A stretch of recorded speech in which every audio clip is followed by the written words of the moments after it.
So here we go. So my name's Randy Hale. I work in Chattanooga, Tennessee. I do consulting. I end up volunteering for some stupid reason at Red Bank High School. Yes, desperate. Title I school, 50% of the kids are on free lunch. They have no money. They've got a $50 science budget. So I went over there. We do OpenStreetMap. We actually got some notoriety out of it. We talk, we do things. We map the school. The kids learn how to do it. Teacher had this great idea. Let's do a stormwater map of the school. That's great. Yeah.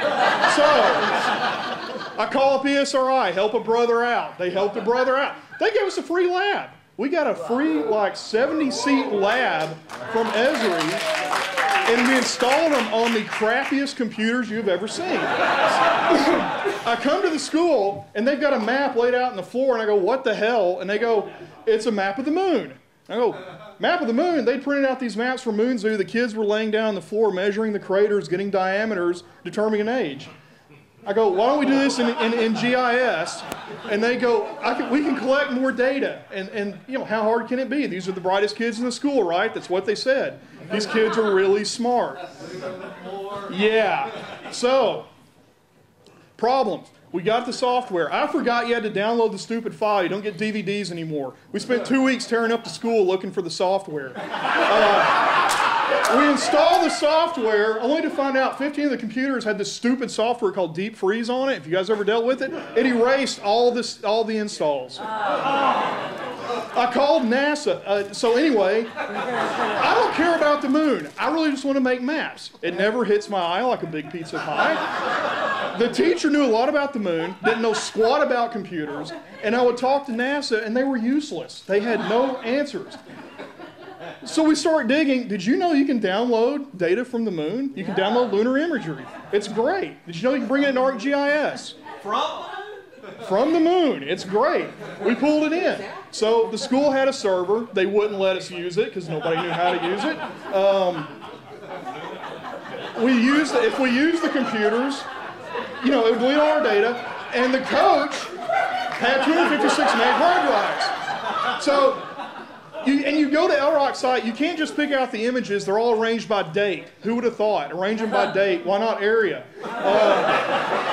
So I just picked an area, downloaded it. I pointed out to NASA, this sucked. They said, yeah, it does, but it's the best we could do.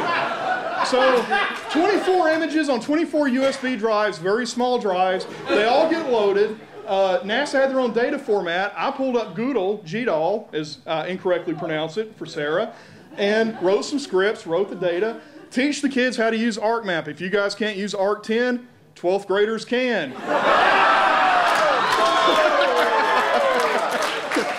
They drew circles, they drew lines, they drew craters, they did a lot of stuff. It was pretty cool.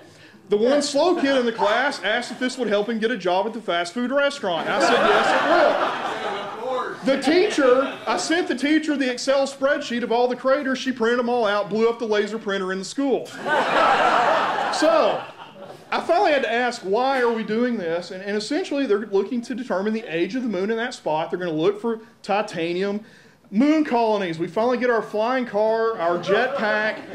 It's all going to be great. But we had to make 2 presentations to NASA. This was awesome. They were brutal, absolutely brutal. Dr. Amanda, PhD, wanted to know what the budget was for the school.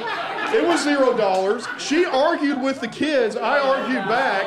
I decided she needed to get laid back. So, in the middle of all this, tied into the last presentation, tornadoes hit the school. It was great. NASA, being the kind people that they were, said, if you guys can't do this today, we're going to throw you out of the competition. Yeah. So, we argued our way back in. I found out how to be very annoying, imagine that. We got in there, I used the tweeter, it was great. I had complete fun annoying the hell out of NASA in Houston. And then, to really figure it out, yes, we mapped 51,000 craters. We found out the area we were doing was about 1.8 to 2.5 billion years old.